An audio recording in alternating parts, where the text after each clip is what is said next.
नमस्कार, आप देख रहे हैं हिंदी खबर। मैं हूं आपके साथ ऋतु भंडारी।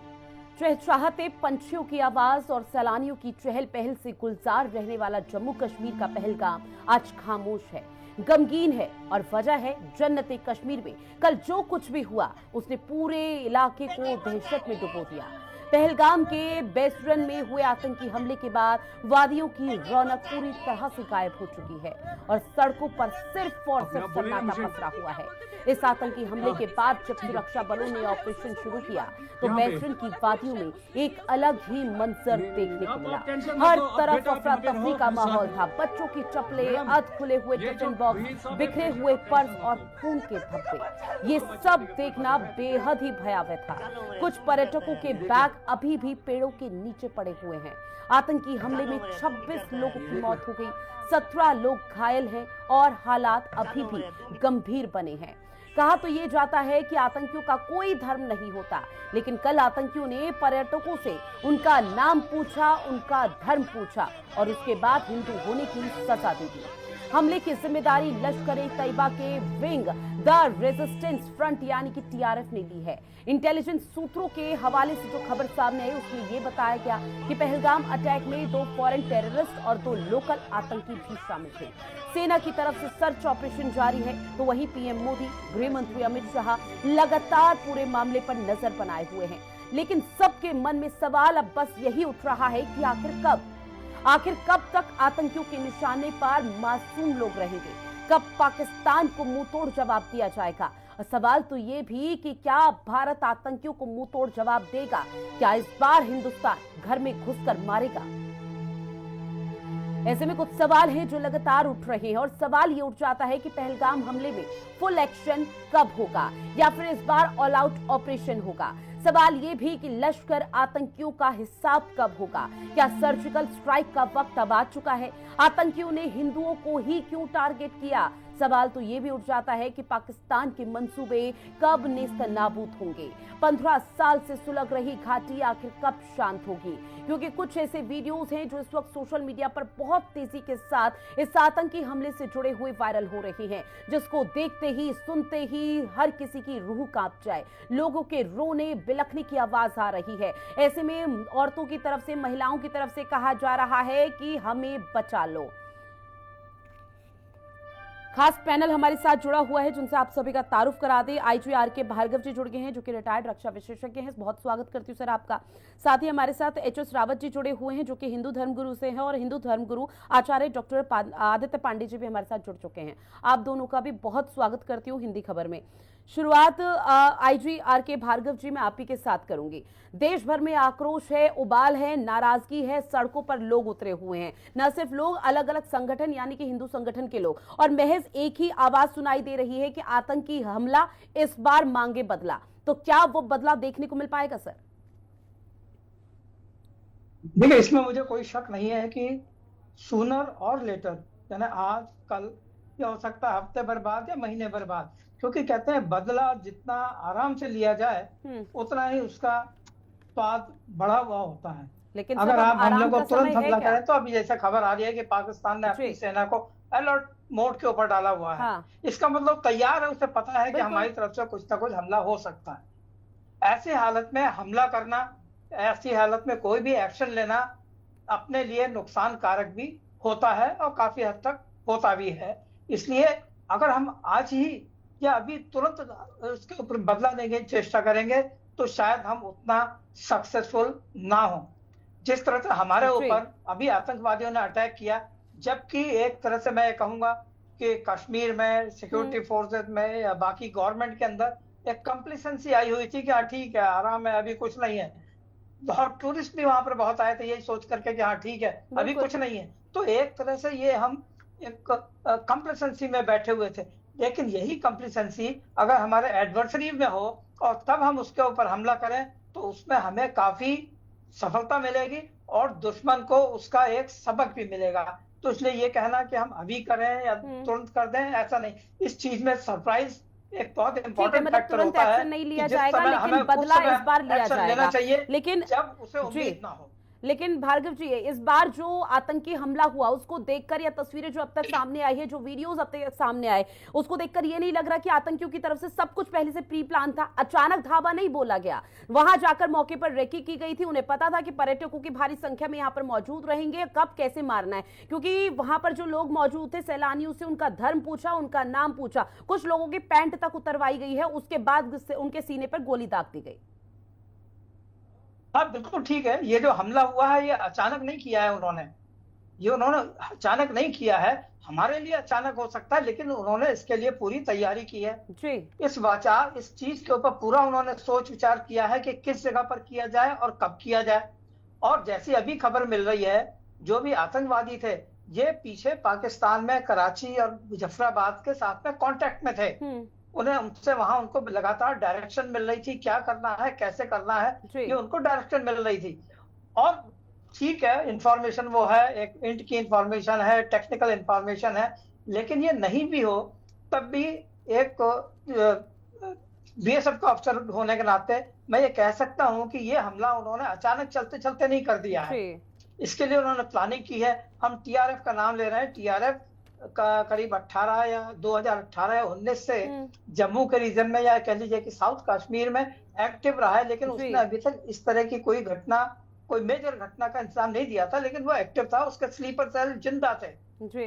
वो स्लीपर सेल को ही आज उन्होंने एक्टिवेट किया। पाकिस्तान से उनको फंड तो आते रहते थे, इसमें कोई शक नहीं है। अभी उन्होंने उसको एक्टिवेट किया और इस घटना को अंजाम दिया है, तैयारी के साथ दिया है। पूरे के जो आका बैठे हुए हैं उनके डायरेक्शन के ऊपर इस घटना को उन्होंने अंजाम दिया है। ठीक है सर, हमारे साथ दो खास मेहमान और जुड़ गए हैं। कर्नल टीपी त्यागी जी जो कि रिटायर्ड रक्षा विशेषज्ञ हैं, साथ ही हमारे साथ चौधरी इफ्राहिम हुसैन जी जुड़ गए हैं, इस्लामिक स्कॉलर। आप दोनों का भी बहुत स्वागत करती हूँ हिंदी खबर में। कर्नल टीपी त्यागी जी, आपके पास आते हुए सर, जो कल हुआ वो नहीं होना चाहिए था। 2:45 पर ऐसी यहाँ पर कायरता भरी हरकत आतंकी करेंगे, पाकिस्तान करेगा, इसका किसी को अंदेशा भी नहीं था। लेकिन अब आगे आप क्या देख पा रहे हैं? देखिए, कल जो हुआ वो नहीं होना चाहिए था। अगर हम कल से पहले जो इंसिडेंट हुई उस समय वो कर लेते जो हम अब प्लान कर रहे हैं। अब हमारे आईजी साहब कह रहे थे कि हमको एकदम एक्शन नहीं लेना चाहिए। 26/11 का जब हमला हुआ था उस समय सैकड़ों इंडियन और फॉरेन के लोग मारे गए थे। उस समय इंडियन एयरफोर्स चिल्ला चिल्ला कर कह रही थी कि we can take the revenge. नहीं लिया गया बदला। उसके बाद में सरकारें चेंज होती रही। अब बहुत सारे हमले हो गए, श्रद्धालुओं के बस पर हमला हुआ, पता भी लग गया, सब चीजें क्लियर हो गई। लेकिन हम वेट करें और उसके बाद फिर एक सर्जिकल स्ट्राइक करें। अब मैं ये अपने जो आपके दर्शक हैं उनके ऊपर थोपता हूँ कि हमें सर्जिकल स्ट्राइक की जरूरत है या क्विक स्ट्राइक की जरूरत है। यानी कि जैसे ही कोई हमला होता है उसका तुरंत जवाब दिया जाना चाहिए, या 1 साल तक उन्हें इकट्ठा कर ले और इकट्ठा करने के बाद जवाब दें। अब आप इसको जब आप रियलाइज करेंगी, यू विल रियलाइज कि अगर इमीडिएट एक्शन हो, मान लीजिए आपके घर में आग लग जाती है, तो उसके बाद में आप तुरंत एक्शन लेंगे या संविधान की धाराओं का विश्लेषण करेंगे। तो तुरंत एक्शन का ये मतलब नहीं है कि अगर आज एक्शन हुआ तो मैं कल को ही लूं या आज ही शाम को लूं। मेरे कहने का मतलब है बगैर समय गंवाए एज अर्ली एज पॉसिबल उसका जवाब दिया जाना चाहिए। अगर हम ऐसा करें तो दूसरी घटना या तो नहीं होगी या बहुत दिनों बाद होगी। तो ये हमने पॉलिसी को नहीं इख्तियार किया, एक बात। दूसरी बात, कमाल की बात है, इतने बड़े हिंदुस्तान में 4-5 आतंकी आए, हमला करके चले जाए। भाई ये तो बगैर स्लीपर सेल के हो ही नहीं सकता, बगैर ओवरग्राउंड वर्कर के हो ही नहीं सकता। स्लीपर सेल और ओवरग्राउंड वर्कर बगैर संरक्षण के जी ही नहीं सकते। संरक्षण करने वाले कौन है? अब 4 सवाल आगे लाइन के। पहला सवाल, पाकिस्तान ने चूड़ियां नहीं पहन रखी। हिंदुस्तान की फौज आतंकियों के साथ में गठजोड़ कर रही है। चीन की हुकूमत अगर हिंदुस्तान में आ जाए तो हमारे लिए अच्छा है। हिंदुस्तान की आर्मी तवांग में पिटकर चली आई। भाई ये बयान किसने दिए? हमारे हिंदुस्तान के लोगों ने दिए। और जब हिंदुस्तान के लोगों ने दिए तो फिर हम कैसे कह दें कि आज के सिपाही से वो कुछ उम्मीद कर सकते हैं? क्योंकि आज का सिपाही 1947 का कम पढ़ा लिखा सिपाही नहीं है। उसके हाथ में मोबाइल या टेलीविजन देखता है, विश्लेषण करने की क्षमता उसमें आ गई है। वो अपने नेताओं के आचरण और भाषण को जानता रहता है। उनके दिमाग में उठे कि क्या मैं ऐसे लोगों के लिए अपनी जान दूं जो देश के खिलाफ काम करे, जो देश की फौज के खिलाफ काम करे, तो फिर क्या होगा। लिहाजा आवश्यकता ये है कि जम्मू एंड कश्मीर के गवर्नर को तुरंत बदला जाए, वहां पे एक फौजी गवर्नर नियुक्त किया जाए, वहां पे 1/3 फौज, वो उत्तर प्रदेश या बिहार नहीं है, कश्मीर के अंदर 1/3 फौज तैनात है। और वहां के जो सिविलियंस हैं उनको 24 घंटे भी ऑपरेशनल एरिया के उस बंकर में रहने का तजुर्बा नहीं है जहां आर्टिलरी शेलिंग हो रही हो। लिहाजा वहां पे एक फौजी कमांडर रखा जाए। तो अगर हम इस किस्म के एक्शन लेते तो ये सिचुएशन आज तक डेवलप नहीं होती। और अब जब हो गई है तो अब इसमें एक्शन लिया जाए, टाइम ऑफ बाकायदा रिकॉग्नाइज करके लिया जाए। हमारे पास स्टैंड ऑफ कैपेबिलिटी है, समझ ले बाकी लोग। स्टैंड ऑफ कैपेबिलिटी का मतलब, ठीक है सर, बिल्कुल आपकी बात से पूरी तरह से सहमत, और आपका इशारा भी बहुत बखूबी यहाँ पर समझे कि वो कई पॉलिटिकल पार्टी हैं जो इस तरह के रिएक्शन दे रही है, लेकिन अभी प्राथमिकता यहाँ पर सिर्फ लोगों की जान माल को लेकर, उनकी सुरक्षा को लेकर है। किस तरह से यहाँ पर सेफ जोन में उन लोगों को लाया जाए, क्योंकि डर और भय की स्थिति मौके पर है। एच.एस. रावत जी, आपके पास आते हुए, कल आतंकी हमला हुआ, आतंकी हमले के बाद से हर कोई निंदा कर रहा है, देश में आक्रोश इस वक्त देखने को मिल रहा है, एक अलग तरह की नाराजगी, लोग सड़कों पर उतरे हैं, प्रदर्शन कर रहे हैं, लेकिन अंत में सवाल यही हो जाता है कि आखिर हिंदू ही क्यों और कब तक। देखिए ऋतु जी, महाभारत के समय की बात है। एक बार कुंती जी से विदुर जी ने कहा कि 13 साल निकल चुके हैं, अब मैं उनसे पांडवों से मिलने जा रहा हूं, कोई मैसेज देना चाहती हो? तो कुंती ने कहा था, विदुर जी मेरे 5 बेटों से बोल देना कि क्षत्रियां जिस समय के लिए अपने छत्रों को जन्म देती हैं वो समय आ गया है, अब युद्ध का समय आ गया है। इतने साल हो गए तड़पते तड़पते, मरते मरते, अब जो हमारी सेना है ना, उनको अब आगे आना ही चाहिए और अटैक करना चाहिए। जब तक 4 जूते नहीं पड़ेंगे, जब तक दूसरा कोई बाप नहीं बोलता है। ये मैं ऐसे शब्द इस्तेमाल इसलिए कर रहा हूं टीवी पर कि मैं भी गुस्से में भरा हुआ हूं पूरी तरीके से। अगर हम वहां होते तो शायद हम भी पाकिस्तान की तरफ कूच कर जाते, क्योंकि ये इजराइल से सीखना चाहिए। हमें ये नहीं देखना चाहिए कि उसकी सेना इधर है कि नहीं है, हमारी सेना इधर है कि नहीं है, हमारे पास क्या है, हमें अब हमला करना पड़ेगा।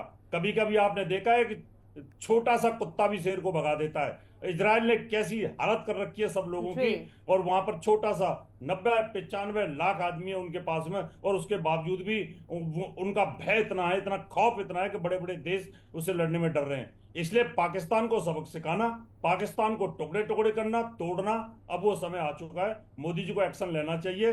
हमारे ही टैक्स को लेकर के, उससे अगर ये जम्मू कश्मीर वाले लोग हमें सपोर्ट नहीं करते हैं तो वहां पर सेना को ज्यादा उतारना चाहिए, बीएसएफ को और सख्त करना चाहिए, और तुरंत हमले की कार्रवाई पर अंजाम देना चाहिए। चाहे समय हफ्ता लग जाए, 15 दिन लग जाए, लेकिन बदला जरूर चाहिए। इस प्रकार की नृशंस हत्याएं नहीं होनी चाहिए। बिल्कुल, बदले की मांग बहुत जोर से उठ रही है और जम्मू कश्मीर के लोग इस बार पूरी तरह से समर्थन में हैं, और उसको लेकर बंद का भी ऐलान कर दिया गया कि आक्रोश पाकिस्तान के अगेंस्ट देखने को मिल रहा है। डॉक्टर आदित्य पांडे जी, चूंकि देखिए आतंकी हमला हो गया, अभी पूरी तरह से मुस्तैदी वहां पर की जा रही है कि लोगों को बाहर निकाला जाए, और तमाम तरह की तस्वीरें सामने आ रही है, पर फिर भी जो स्थिति सामने आई सर, उसके बाद क्या समझा जाए कि अब लोगों में डर रहेगा? एक तरफ हिंदू मुसलमान देश भर में चल ही रहा था, लेकिन जो कल हुआ उसके बाद से तो और ज्यादा यहाँ पर देखने को मिलेगा हिंदू मुसलमान, और लोग अब हिंदू राष्ट्र की मांग एक बार फिर से करने लगे। देखिए, पहली बात तो शठे शाठ्यम समाचरित, यहाँ पर दुष्ट के साथ दुष्टता का व्यवहार करना ही पड़ेगा। दूसरी बात, हम सनातन धर्म में हमेशा सर्वे भवन्तु सुखिनः सिखाते हैं। हमने कभी भी अपनी सेना की ओर से, अपने समाज के बीच में कभी भी ये नहीं कहा कि हिंदुओं के लिए ये अलग नियम है, मुस्लिमों के लिए अलग नियम है। हम तो सारे त्योहार मिलकर मनाते हैं। हमारे देश में भारतीय प्राथमिक है। तो ये कहना कि हिंदू राष्ट्र की मांग, हाँ, हिंदू राष्ट्र की मांग हमेशा थी और रहेगी, क्योंकि हम चाहते हैं कि सनातन धर्म, जो कि सत्य सनातन धर्म है, उसकी जय सदा थी, सदा हो। परंतु जहां तक ये जो घटना हुई है, जिसमें पूछ कर कि आपको जो है हिंदू है कि मुस्लिम है, कलमा पढ़ सकते हो कि नहीं, इस तरह के जो शब्द हैं, ये साफ साफ बताते हैं कि उनकी दूषित मानसिकता है। इसलिए जो तुलसीदास में, मानस में कहा गया है, तुलसी बाबा बोलते हैं, तुलसीदास जी कहते हैं कि शठे शाठ्यम समाचरेत, तो यहाँ पर दुष्ट के साथ उतनी ही दुष्टता का व्यवहार करना धर्म के अनुसार उचित होगा। ठीक है, एक बार फिर से आईजी आर.के. भार्गव जी आपके पास आते हुए। सर देखिए, सर्जिकल स्ट्राइक हुई थी, जैश ए मोहम्मद के बेस कैंप पर हमला कर दिया था, और जब वो बेस कैंप पर वायुसेना की तरफ से हमला किया गया था उससे पूरी दुनिया दंग रह गई थी। उसके बाद ये कहा जा रहा था कि भारत ने ऐसा हमला कर दिया जो उसके बाद हर कोई यहाँ पर चौकन्ना हो गया था। और ऐसे में एक रिकॉर्ड भी रहा है भारतीय सेना का कि भारतीय सेना कोई ऑपरेशन अगर कर रही है तो उस ऑपरेशन को वो रिपीट नहीं करती, क्योंकि जो उस ऑपरेशन का पैटर्न रहता है वो बाकी जो दुश्मन देश है उनको पता चल जाएगा। तो क्या ये मानकर चला जाए इस बार ऑल आउट का ऑपरेशन होगा, और ऐसा ऑपरेशन होगा कि पाकिस्तान रोएगा कि उसने किससे बदला ले लिया और क्या कुछ कर दिया? देखिए, ये जो मैंने अभी पहले थोड़ी देर पहले कहा था कि जो बदला लेने का काम है वो हड़बड़ी में या अचानक नहीं लेना चाहिए। इसका मतलब ये नहीं था कि उसको इनडेफिनेट टाइम के लिए पोस्टपोन कर देना चाहिए। मेरा कहने का सीधा मतलब ये था कि उस चीज को पूरी जो भी प्लानिंग के साथ में उसको किया जाए। जो पीछे भी हमने दोनों जो स्ट्राइक किए, दोनों प्लानिंग के साथ किए, और उस समय पाकिस्तान को किसी भी तरह से ये उम्मीद नहीं थी कि हिंदुस्तान लौट करके इस तरह से उनके ऊपर स्ट्राइक करेगा। आज की तारीख में वो हालात बदली हैं। आज की तारीख में पाकिस्तान को ये पता है कि हिंदुस्तान लौट करके बदला लेगा, और इसलिए वो उस चीज को जवाब देने के लिए अभी आज की तारीख में वो तैयार होगा। इसलिए आज अगर हम अचानक उसके ऊपर जाते हैं तो हमें उतनी सक्सेस नहीं मिलेगी जितनी की जब हम थोड़ा सा कहते हैं ना कि उसको थोड़ा कहना चाहिए कि उसकी जो अलर्टनेस है उसमें जब डाउन आता है थोड़ा सा, उस समय हम करेंगे तो हमें शायद उसमें ज्यादा सक्सेस मिलेगी। देखिए, हमला कर देने का मतलब ये नहीं है कि दुश्मन को हमने कितना नुकसान पहुंचाया, हमें उससे ज्यादा जरूरी होता है कि हमें कम से कम नुकसान पहुंचे। अगर हमें भी उतना ही नुकसान पहुंच गया जितना हमने दुश्मन को पहुंचाया है तो वो कोई गेन नहीं है। गेन वहां है जहां हमें कम नुकसान हुआ, दुश्मन को पूरा नुकसान पहुंचा। पिछले दोनों ही जो स्ट्राइक हुए थे उसमें देखिए दुश्मन को पूरा नुकसान हुआ, हमें उसका कोई नुकसान नहीं हुआ था, इसीलिए उसको हम सक्सेसफुल कहते हैं। तो इसलिए जो भी हमने हमला करना है या जो भी हमने उसका बदला लेना है वो उसी चीजों को, उन सारी चीजों को ध्यान में रख करके पूरी तैयारी के साथ, पूरी प्लानिंग के साथ में किया जाए। दूसरी चीज एक और बात बताऊं जो अभी बीच में आ रही थी कि हिंदुओं के नाम पूछ करके मारा गया, हिंदुओं को पूछ करके मारा गया, क्यों हिंदू ही खाली क्यों? कश्मीर में आज भी एक बड़ा तबका वो है जो ये कहता है कि साहब जो अभी 370 हटाने के बाद जो वहां पर दूसरे लोग आकर के बस रहे हैं वो कश्मीरियत में इन्फिल्ट्रेशन कर रहे हैं, यहाँ का जो कश्मीरियत है उसको बदलने की कोशिश कर रहे हैं। और वो आ कौन रहे हैं भाई? नेचुरली वो बाहर से हिंदू आ रहे हैं, पंजाबी आ रहे हैं या सिख आ रहे हैं। तो इनका मतलब ये था कि हमने पहले हिंदू यहाँ से भगा दिए और वहां की क्लीनिंग कर दी हिंदुओं से। अब उसके बाद जो वहां आने की कोशिश कर रहे हैं वो भी इस डर से ना आए कि देखिए यहाँ पर जब सर आतंकियों को ये भी तो रास नहीं आ रहा ना कि किस तरह से जम्मू कश्मीर में विकास हो रहा है, पर्यटक वहां पर पहुंच रहे हैं, क्योंकि एक समय तो वो भी हुआ करता था जब पर्यटक वहां पर पहुंचते थे और डर लगता था उनको, लेकिन वो अपनी जान से खेलकर अपनी उन चुनौतियों को पार करते थे। लेकिन आतंकियों को वो रास नहीं आ पा रहा कि विकास हो कैसे रहा है, जम्मू कश्मीर के लोग कैसे अब सीधा यहाँ पर आतंकियों का सफाया करने की बात कर रहे हैं। एक खास मेहमान और हमारे साथ जुड़ चुके हैं चौधरी इफ्राहिम हुसैन जी, जो कि इस्लामिक स्कॉलर हैं। सर, कल एक बड़ा आतंकी हमला हुआ, उसे आप लोग कैसे देख रहे हैं? ये जो आतंकवादियों ने कायराना हमला किया है और हमारे भारत के 26 बेगुनाह और निर्दोष लोगों की हत्याएं हुई हैं, तो इससे पूरा देश आक्रोशित है और हम भी बहुत दुखी हैं और पूरी बदले का हम अब जवाब चाहते हैं, पूरा देश जवाब चाहता है। और माननीय प्रधानमंत्री नरेंद्र मोदी जी के नेतृत्व में, माननीय अमित शाह जी के नेतृत्व में अब हमें पूरी उम्मीद है कि ये जो आतंकवादियों ने निर्मम हत्याएं की हैं, इन आतंकवादियों का सोपड़ा साफ हमारे भारत से आतंकवाद और दहशतगर्दी का खात्मा होने का वक्त आ गया है। और बहुत जल्द से जल्द हमें पूरी उम्मीद है कि माननीय प्रधानमंत्री जी के नेतृत्व में जिस तरह से पूरी दुनिया से समर्थन मिलना शुरू हो गया है, अमेरिका से, रूस से, तो ये हम मान रहे हैं कि इसका अब ये आतंकवादियों का एंड है, ये एंड है। ठीक है सर, एक सवाल और आपसे कि आपको क्या लग रहा है कि इस आतंकी हमले में सिर्फ हिंदुओं को निशाना क्यों बनाया गया? देखिए, धर्म का नाम लेकर जिस तरह से ये निशाना बनाया गया है, तो ये धर्म आतंकवादियों का धर्म होता है कि आतंक फैलाना और मानवता की हत्या करना। तो ऐसे आतंकवादियों का ही खात्मा होने के लिए पूरा देश आक्रोशित है और बदला चाहता है। तो हम तो मानते हैं कि लेकिन सर लोग अब सवाल पूछ रहे हैं, लोग अब सवाल ये पूछ रहे हैं कि वक्फ कानून को लेकर तो मुस्लिम संगठन, कई लोग सड़कों पर उतर आए, खूब तेजी के साथ प्रदर्शन किया था, उसमें कुछ हिंदू लोग भी थे जो इस कानून का विरोध कर रहे थे और सड़कों पर उतरे थे, आप लोगों का और मुस्लिम संगठनों का समर्थन किया था। लेकिन कल इतनी बड़ी आतंकी हमला हो गया तो अब ही मुस्लिम संगठन कहां है? क्या वो अब सड़कों पर उतरेगा? वो भी इस तरह से अपनी नाराजगी, आक्रोश जाहिर करेगा? बिल्कुल आना चाहिए। और अगर कोई नहीं आता है या खुलकर इस पे सपोर्ट नहीं करता है इस बात को कि जो हमला हुआ है इसका बदला लेना चाहिए, और जल्द से जल्द इस बदला लेने के लिए पूरे देश को और माननीय प्रधानमंत्री जी के नेतृत्व में ताकत बनना चाहिए। हम ये मानते हैं कहीं ना कहीं उन लोगों की जहनियत आतंकवादियों से जुड़ी हुई है और मेल खाती है, क्योंकि आतंकवादी का तो माइंड क्रिमिनल माइंड होता है, उसे मानवता की हत्या करने में मजा आता है। तो उसे तो सिर्फ आतंकवादी को अपना मकसद पूरा करना होता है, जो उसका मकसद होता है। आतंकवादी की दुश्मनी एक इंसानियत से होती है, न्याय से होती है और सच्चाई से होती है और तरक्की से होती है। तो यहाँ भी ऐसा ही हुआ है कि जिस तरह से हमारा भारत तरक्की कर रहा है, तो ये तरक्की कहीं ना कहीं आतंकवादियों। ठीक है एच.एस. रावत जी, जवाब दीजिए। आतंकियों का धर्म नहीं होता, लेकिन धर्म वहां पर आ जाता है जब मासूम लोगों की जान लेनी पड़ जाती है आतंकियों को। देखिए रितु जी, सबसे बड़ी बात ये पूरे वर्ल्ड के अंदर आतंकवादियों का एक धर्म है अल्लाह अकबर, और पूरे वर्ल्ड को इन्होंने तहस नहस करके रखा हुआ, पूरा वर्ल्ड बेचैन है। इसकी वजह से सब में अशांति का माहौल पैदा कर रखा है इन लोगों ने। और जब ये हत्याएं करते हैं तो अल्लाह अकबर, किसी की गर्दन काटते हैं तो अल्लाह अकबर, किसी को बात करते हैं तो अल्लाह अकबर, और ये आपस में भी वही हाल कर रहे हैं। ऐसा नहीं है कि सीरिया के अंदर देखो कितने शिया मुसलमानों को, 1000 शिया मुसलमानों को मार दिया इन लोगों ने।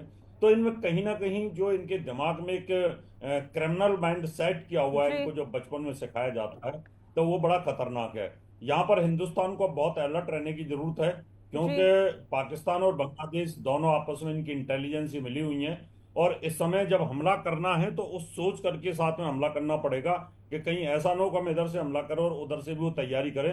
तो दोनों मोर्चों पे हमें तैयार रहना है और इनका नेस्तनाबूद कर देना, और करना भी चाहिए। पूरा देश सेना के साथ है, पुलिस के साथ है, और हम बिल्कुल तैयार हैं। किसी भी प्रकार की सहायता अगर नागरिकों को चाहिएगी तो पूरी सपोर्ट करेंगे। लेकिन ये वक्त आ चुका है, हर चीज का एक वक्त होता है, अन्याय सहने का भी एक है, और उसके बाद ज्यादा अन्याय सहते हो तो वो भी एक पाप के घड़ा भरना शुरू होता है। इसलिए मुझे लगता है कि हम अगर बदला नहीं लेते तो पाप के भागीदार बनेंगे। ठीक है सर, एक आखिरी रिएक्शन टीपी त्यागी जी मैं आपसे लूंगी, कम शब्दों में प्लीज सर अपनी बात रखिएगा क्योंकि समय की कमी है। सवाल सर ये कि क्या ये मानकर चला जाए कि पीओके वाला समय आ चुका है, क्योंकि हमारी ही जमीन पर रहकर, हमारी ही जमीन पर कब्जा करके हमारे ही लोगों को मार रहे हैं। देखिए, फौज के अंदर हम पूरे टाइम ये ढूंढते हैं कि दुश्मन कमजोर कहाँ है। जहाँ कमजोर है वहाँ तादाद से ज्यादा ताकत लगाते हैं ताकि विजय सुनिश्चित हो। पाकिस्तान इतिहास में आज तक इतना कमजोर कभी नहीं था जितना आज है, चाहे उसमें बलूचिस्तान लिबरेशन आर्मी हो, तहरीके तालिबान पाकिस्तान हो, या अफगानिस्तान का तालिबान हो, या इस्लामिक स्टेट खुरासान हो, और या पाकिस्तान ऑक्युपाइड कश्मीर के लोग हो। ये सब पाकिस्तान की आर्मी के खिलाफ है। इससे ज्यादा बेहतरीन मौका और कौन सा होगा, क्योंकि इसमें अब ये अटैक हुआ जो वहां पे हुआ है। लिहाजा now there should be a decisive action, but now onward there should be immediate action. I say quick strike every time, और इसमें अचानक नहीं होता जी कि हम अचानक हमला ना करें। अरे अचानक हमला ही तो स्पेशलिटी है, उसे सरप्राइज कहते हैं फौज में।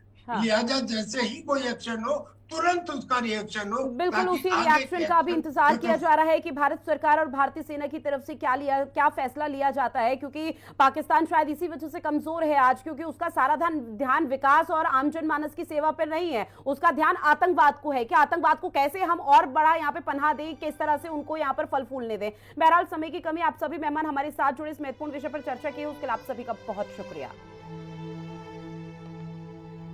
खास पेशकश में इतना ही। देश और दुनिया की बड़ी खबरों के लिए आप बने रहिएगा हिंदी खबर के साथ। नमस्कार।